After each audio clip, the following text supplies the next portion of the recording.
Good morning, good afternoon, good evening, whenever it is, wherever you are, welcome to the Good Values podcast. My name is Simon, and this is the first audio-only podcast episode. Enjoy.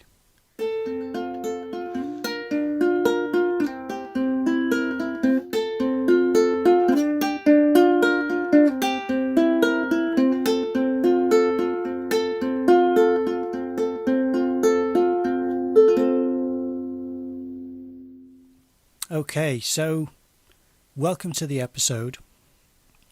For those of you who are regular listeners, may have noticed that I ordinarily don't announce my name, but it occurred to me recently that when I listen to other podcasts, the hosts introduce themselves, and I am not. I'm not in the habit of doing that. Although I should be. I should anticipate new listeners to the channel and introduce myself in case people aren't familiar with the other content that I provide, or the channel name, or me as a personality. So, expect that for future episodes I will include the introduction of my name with the start of the podcast. So, what I'm going to do now is what some people refer to as housekeeping. Housekeeping as a term just means to clarify a few points before getting into the main bulk of the topic of this podcast episode. First thing of all, I should be talking about why audio only. This is something which I mentioned in the last episode, that I was considering doing audio-only episodes, and a lot of the podcasts which I consume are audio-only. I like the video aspect to them, but the way that I consume podcasts normally is that I will put it on and note the time, the length of the episode, and use that time to do a drawing or a painting or some work on the computer. I can imagine lots of people use podcasts that way. It's sort of like having the radio on in the background whilst you work. So hopefully this will be useful and people won't be disappointed that I haven't put the work into put in photographs or visuals or video. I am going to continue doing that, but the odd episode will be an audio-only podcast. It's just a bit of a test to see if it's something which people respond to positively or not. Now, I must mention that I really appreciate the feedback that I've had. I've had several comments and messages from people responding to me raising the question of making a podcast which is audio-only, for several reasons. First is the production that can take longer, and also to get guests who are a bit more shy being on camera, and also because, as I mentioned earlier, a lot of podcasts are audio only, and I think that having something on which is over half an hour long can take up a lot of your time, and if it's only audio then people can be productive during that time, whereas if it has video, you're more inclined to want to watch. But that's not always the case. I did have feedback from a friend of mine who I care about very much, and she told me that she listens to it whilst doing work and then glances up from time to time to see the references which are being mentioned if images are being shared. So that feedback was really welcome and valued. I really appreciated it. Also, I've done a bit of a different audio setup for this, which I wouldn't do if the cameras were on. I don't know if you've seen in people's recording studios how they have shaped foam on the walls to absorb the noise. And I don't know if this will work because this is a really low budget version of that, where I had shaped foam inside of a package that I bought earlier this year, and I've used the cardboard box that this foam was in as a sort of a frame to hold two different pieces of foam that I've positioned just behind the microphone. So I'm hoping that the audio quality will be somewhat clean and clear. But if not, I'll continue to make efforts to try and improve upon that. That's the first part of the housekeeping. The next part I should mention is this episode was intended to be, or was planned on being, the second part of my conversation with David Woodfall. The first part was 2 episodes ago. We discussed Britain and Ireland and his wildlife photography and environmental and conservation interests there. And the second half will be on his international photography and some storytelling, which is fantastic. I do have it all recorded and in my program. I've sourced a lot of photographs from him, and I am going to edit that together, and my intention is to have that uploaded for next Friday, a week today. So apologies if you were expecting that or looking forward to it.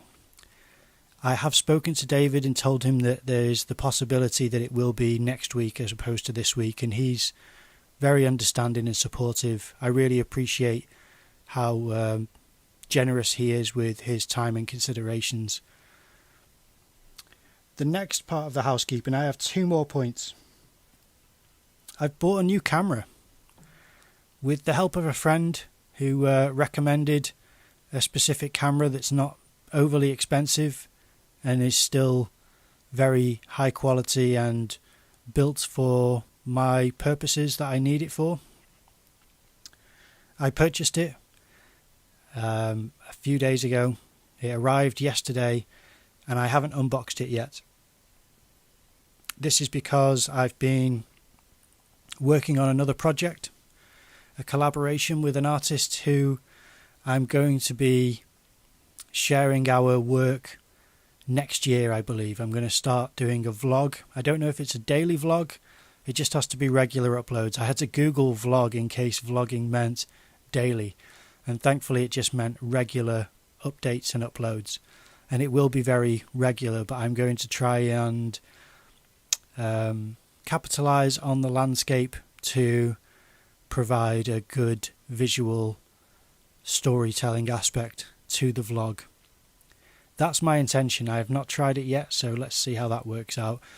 But I've been working on other aspects of that project which don't include video. It's more of the art production. So that's what I've been working on lately. I've filmed a little bit of it, but not too much. I'll be able to show it in a slideshow as well as just process in other stages and steps. So that's something which is part of the reason why I haven't unboxed my camera yet. I will probably do it this evening, but I've also been focusing on trying to consolidate certain videos that I have on hard drives backed up from a while ago that I need to have in the right place so that I can edit them together.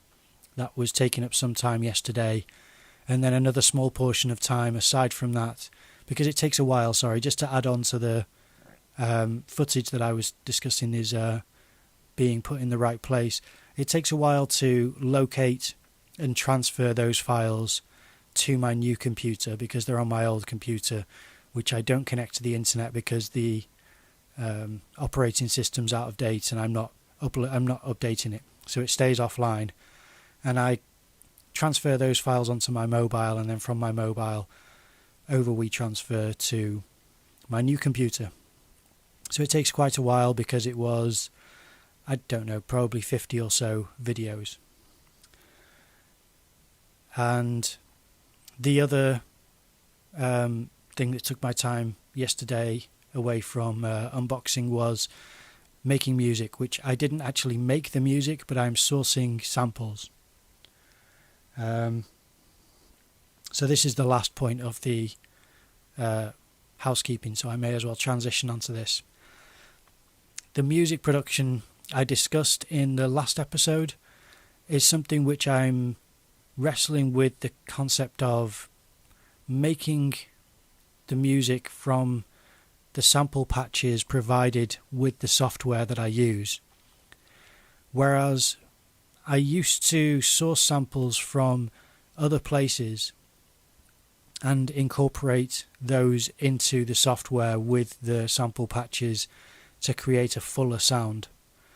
And I was trying to be ambitious and avoid external samples, but I need to start somewhere and try to gather some momentum. So my intention now is to source samples as I used to. When I say as I used to, when I was late teens, early 20s, I used to make music digitally, MIDI production, and work with groups, hip-hop groups and DJs. We would do live performance, and I would also MC. These days I'm not going to be MCing, but I will be making the music and sharing that in the videos. Now, part of me thinks that I made this commitment to myself a week or so ago, maybe a couple of weeks ago, to update the music on my channel. And I didn't think about how long that takes. And it's part of the reason why my videos haven't been uploaded as frequently as they normally are. So I will continue to use the same music that I have been using for a while, because that composition I think is quite nice and works well for the tone of the channel. It's not the same music used for the introduction for this video, in case you are new to the channel. I have a little piece that I composed, which is, it's only short, but it has bits of movement in it, and that is something which works quite nicely for the channel. Whereas what I was trying to build up is more beat production, hip-hop instrumental, things which I used to make. And I'm going to try and do a bit of both, where part of it sounds like short pieces of music, like what I use for my art videos. Others will be beat production, so it will be more hip-hop, drums and bass and samples. And other parts will be more soundtrack and a little bit more soft and not quite as rhythmic necessarily. A bit more atmospheric, I suppose. And I have some of that produced already, and I'll be producing more, because I do feel as though that will accompany some of the visuals of the landscape quite well. So it'll possibly appear in the vlog next year. Okay, that's the housekeeping done. Now on to the main bulk of the conversation, which is talking about film. Now, there's lots of people on YouTube who produce content based on film, discussions on film, critiques, reviews, analysis, and people who are very, very good at what they do, and some people who are just really likable. So I watch a mixture of both. And what I'm trying to use film for in my future video series is I'd like to analyse what it is that interests me about film. So my preference is foreign film and art films, slow films. I can watch films which are, contain action, or can have violence, or can be quite gory, or can be horror. But ordinarily I like watching slow films where the character contemplates their situation or the situation of someone else, and you can feel what the character is going through without them having to communicate it verbally. I really value show don't tell as a principle in filmmaking or script writing. Show don't tell meaning that when a character is communicating something in the script that's only communicated for the audience's benefit as opposed to something which needs to be discussed between characters, I start to notice it. That's called exposition when they do that. It's moving the plot along through dialogue for the benefit of the audience. We have to get to the bridge by 10 o'clock or the bomb will explode. Things like that will only be useful for the audience, whereas the structure of that sentence will be a little bit more unnatural in the real world and can take certain audience members out of a film. So my preference is for a bit more weird cinema. It's not for everyone, but even if you don't like the same films that I do, I'm hoping that you will still appreciate the videos that I produce, because you don't need to like the films in order to appreciate what I'm introducing through my discussions, and I'm going to produce artwork to illustrate what it is that I find so captivating. There's a film reviewer called Chris Stuckman, and I really like him. I watch almost all of his videos. But I don't really like the films that he likes. I'll hardly ever watch a film that he recommends or agree with him on what he just talks about with his videos. But I just really like him. I really respect him. I think he's a very nice person. And it's similar with, there's someone called Pushing Up Roses. And I can't remember her real name, but that's her channel name. And she does videos on Murder, She Wrote, Angela Lansbury, and Goosebumps and things like that, you know, television which are a bit camp, a bit cheesy. And I've not watched many Murder, She Wrote. I've watched a few, but not enough to recognise any of the episodes she covers. But I was obsessed with her videos because I liked her and the way she spoke about them. And I think this is where there's an opportunity to cover film which I don't see covered in the same way that I'm intending to, without the necessity for the audience to agree or to share that interest with me. I don't think that's necessarily important. So that's my hope and my intention with the video series that I'm going to start producing. Now, I need to mention that a recent guest on the podcast, Gwen, she's from episode, I believe it would be 19. I'm pretty sure.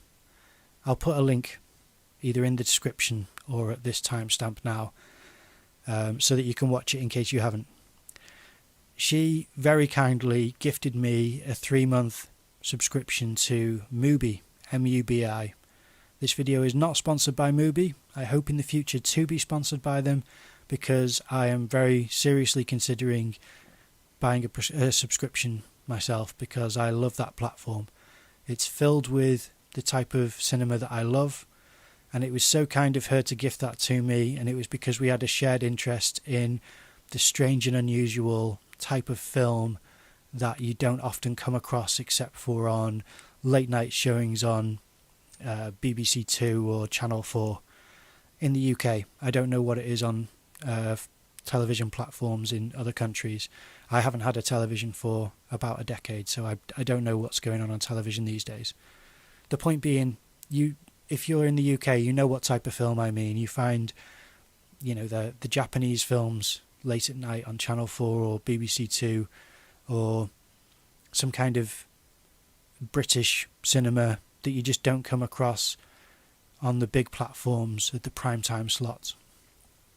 So I've always find those interesting, and not just because of that fact, but because I honestly find the films more engaging and intellectually stimulating than blockbuster films, which I've had a lower and lower tolerance for over the years.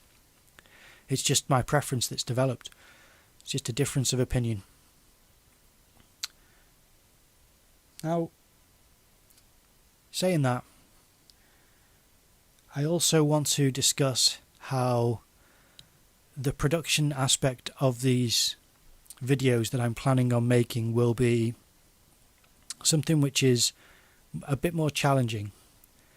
I'm not only going to do video editing of the cinematography, parts of the action, potentially parts of the dialogue, but I'm not sure. It may not include the sound from the film unless it's really important.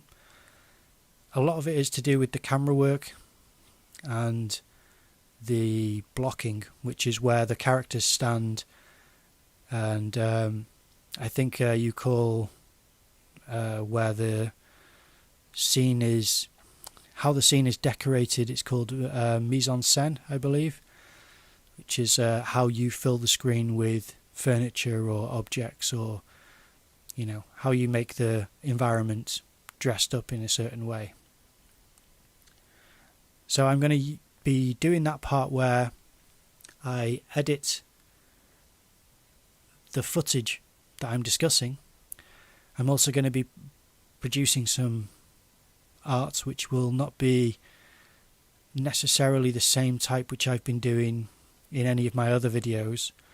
My idea in my head, which I can't visually picture what I'm planning on doing, but I can weigh up the idea, and from what I can see, again, see is the wrong word, but what I can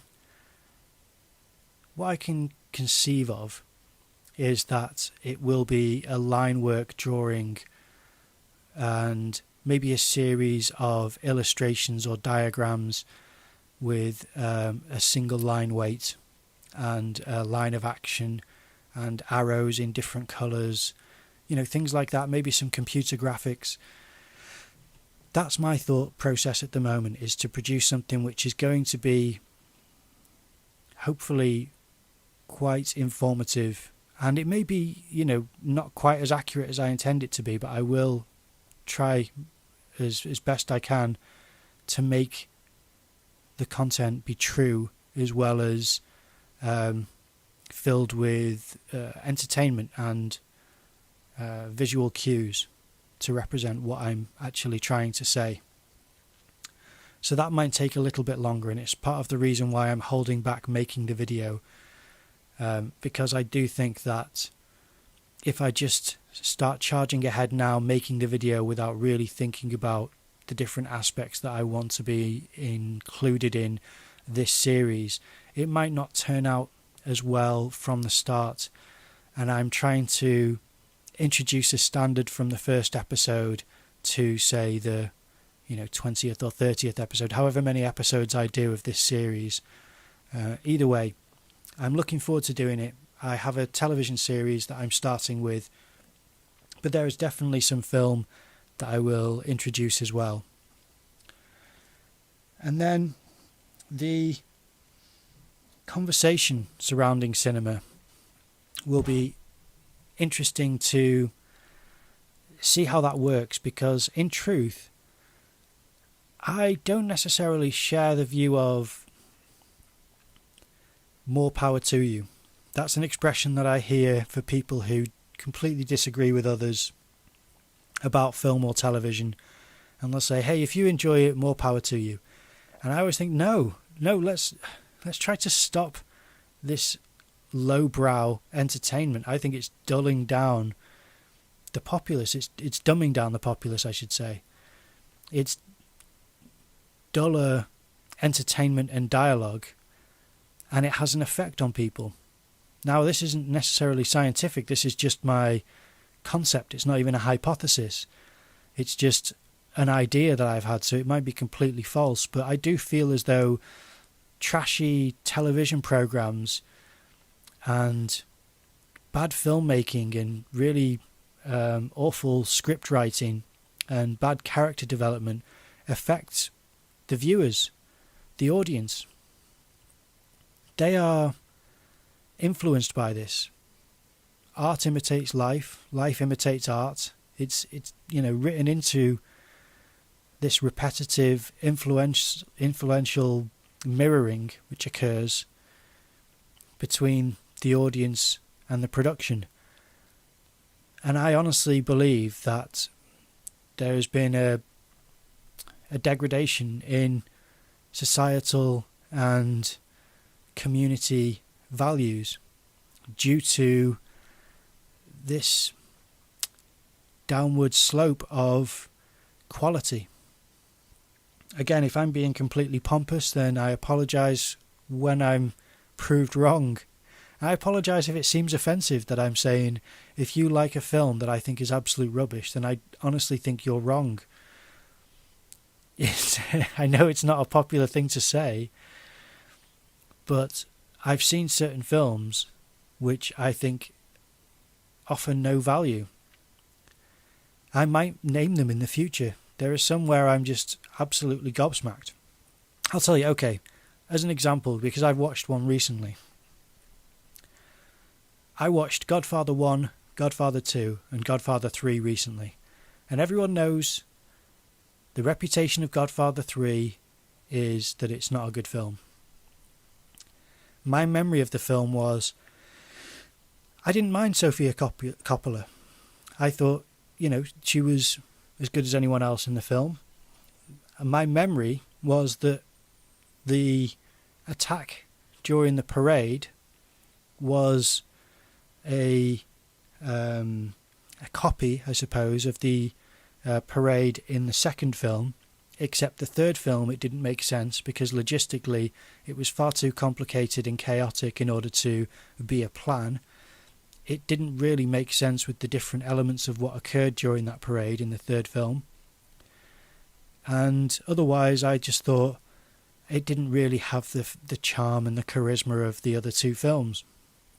Now, on rewatching the three films, the first and the second film did feel completely different than every other time I've watched them, and I've watched them so many times I've no idea how many, but it felt completely different.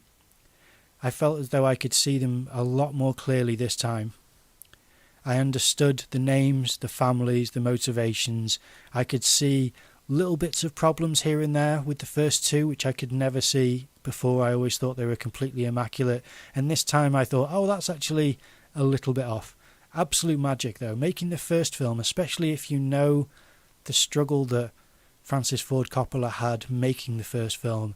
It is lightning in a bottle, having something that strong come out of those struggles. The second film, I think, is absolutely masterful, from having this huge hit in 1970 to making the sequel in 1972 and having something work so well. Now, I believe it was 1990 by the time they made Godfather 3, and on this time I watched it, I was shocked because the film starts, the intro music is queued up at the beginning, and then there are stabbing chords that interrupt it. It's so strange that immediately the film was paused and I had to think, is this something else that's happening? Is something interrupting the film? Because this doesn't make sense. Even the music doesn't feel right. Parts of Al Pacino's performance feel terrible. The dialogue is so wooden. It's awful.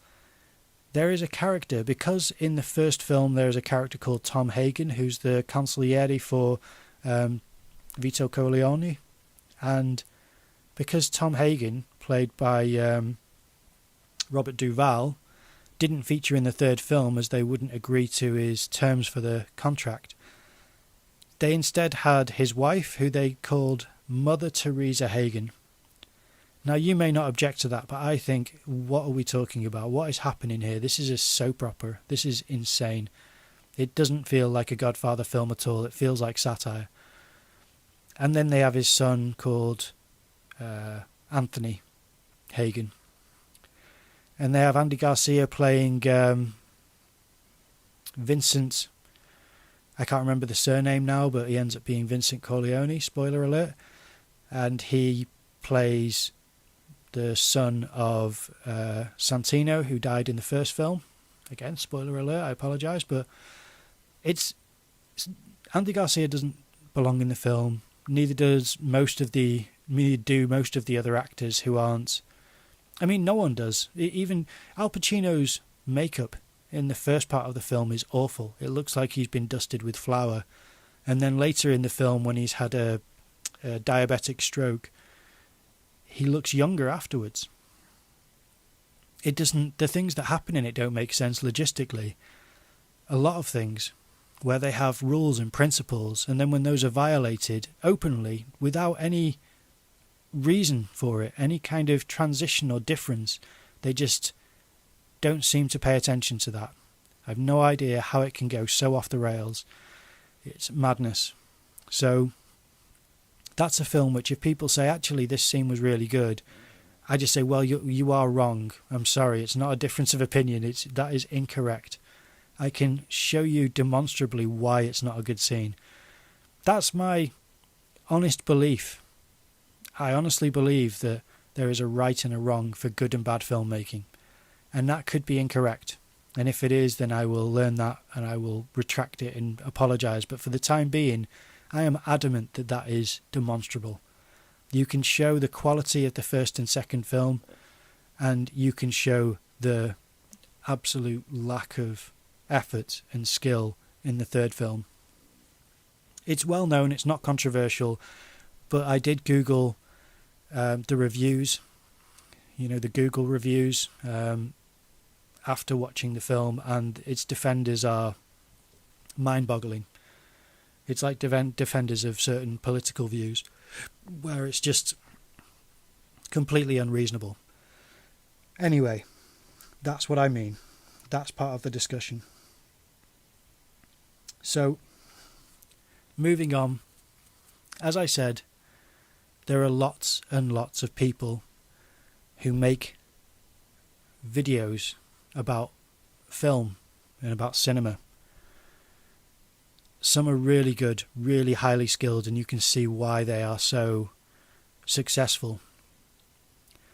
Others are really good for different reasons, like they are very knowledgeable and they can add a level of experience and intelligence that others don't have. For example, Adam Johnston, who does yourmoviesucks.org or YMS. He's a very talented musician. He's got a very good ear for when things aren't right in a film. Something's off. Some of the audio was redubbed and it's not the same recording, or there was a little pop, or there's a peak in the microphone and it was covered by music. Things like that I wouldn't pick up on because I'm just not that attentive. He picks up on, and I really admire that. I've already mentioned Chris Stuckman as being such a likeable person. He's just so wholesome and nice that I will always enjoy watching his videos, despite the fact that I will never watch his recommendations. Even films that I agree are great films, like the classic films, I don't know if we agree for the same reason. And I'm not interested in arguing with him, even though I just stated earlier that I believe there's a right and wrong. I'm not trying to take away someone's fun. I'm trying to introduce reasons and measurements behind why I think some cinema is much better than others. There are people like Every Frame a Painting, who I believe hasn't made videos for a good while now, several years. Nerdwriter1 is someone who I love watching. Really good video production. But I do believe that there is a place for what I am trying to introduce, where it won't be seen as an art video by anyone who doesn't know this channel. But for people who do know this channel, it shouldn't be seen as a diversion from art production, because I am producing artwork based on the topic of cinema and cinematography. So it should make sense. It's so influential to me that I think it will enrich the content and the different series that I'm going to try and produce. And to discuss the artwork, let me just share that I do make physical artwork. I'm not a digital artist, but I am aware of how to make things digitally, not as well as others. I certainly don't have the experience of others, but I'm going to try and utilize both. And my intention is to try to make it visually stimulating, to draw parts of the scene which you don't see. Things which I can't show you because I don't have it. No one would have the vantage point that I'm going to try and offer to the audience, and it's going to do with the horizon line of the lens and the considerations of the points of action, the different frames and still images that you can get from one-shots. That's especially what I'm going to focus on, and not for famous one-shots, not like Birdman where the whole film's a one-shot, or Rope, which I love those films, they're both fantastic, but I'm talking about one-shots which are, they're framed really nicely, where the characters shift about on the screen, and if you were to pause it, you would see a starting point, a middle point and an end. And I have the first one plotted out, but it's so simple. It's such a straight line where your main character has had a discussion with the antagonist, and the camera is following the antagonist, and then your main character follows from behind, and it's just a straight walk. The camera is looking back down a pathway at these two characters walking towards the camera, and you have the antagonist in the front and your main character, the protagonist, at the back, and then they meet at a certain point in the pathway. Beginning of the shot being opening the door, middle of the shot being the pursuit from the main character, where you can see them coming through the door after the antagonist who's already halfway up the pathway, and then the end of the shot being at the very end of the pathway, where there's an acknowledgement that the protagonist has posed a bit of a question or a problem for the antagonist, so that they know that there's something which they have to address. And it's just how that's communicated with one shot. And it's not a complicated shot, so it is the easiest one, and I'm contemplating whether to use that or not. I might make the first video that scene and another scene, just to make sure that it doesn't seem underwhelming as a concept. I think maybe the juxtaposition might help. My consideration is to use, because this is a television series, to use what happens is the television series goes downhill after a certain point, after a decade or so of its running time, of its production. It's so strong in its filmmaking qualities as a television show, and then after a certain point all of that disappears. The camera work isn't as good, your protagonist has all of a sudden lost a lot of his character, and all of the side characters don't seem to be interesting or well performed, and a lot of the sets don't appear to be well considered or dressed in an interesting way, where the colours or the mise en scène, for lack of a better explanation, is quite as sweet. So my initial idea was to compare and contrast the strongest, earliest parts from episode 1 to the weakest parts from the later episodes from some of the last seasons. I think that's more fair than to compare it to another television program which is made by completely different people, even though this program is probably made by completely different people at that point. It seems fair to compare it to itself. So I may do that. I don't know if I'm going to harp on that. That may just be one point of the video, and then to really try to emphasize the strengths. Anyway, this has been a long enough podcast as it is. Me talking about film is obviously something which I'm passionate about, but I'm going to be very careful with how I talk about it. Now, I've been quite open and made myself vulnerable by exposing the fact that I have such strong opinions about film, that I have a very unpopular opinion, which is there is a right and wrong answer to if films are good. That's probably incorrect. Even the greatest film directors living today are a lot more careful than what I'm being, and they have good reason to, but I'm also not trying to upset or offend people. I'm just trying to be honest, and there's no point in me trying to pull punches when in truth I do feel that a lot of cinema is pretty rubbish. And I say a lot of cinema, a lot of big successful cinema is pretty rubbish in my opinion. The cinematography I don't think is great, the acting, the dialogue, it's just big names, pretty people. which I don't dispute, and it has got a magnetism to it.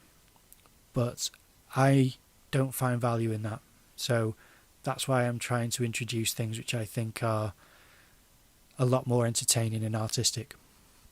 So hopefully that will be entertaining. But that's it. This has been the first audio-only episode. I hope you enjoyed it. If you did, then please leave a like. Comment at your thoughts and any ideas that you've had or responses to things that I've said down below in the comment section. Subscribe if you haven't already and ring the notification bell. Share this with any friends or family who you think might enjoy it. Thank you very much for watching or listening.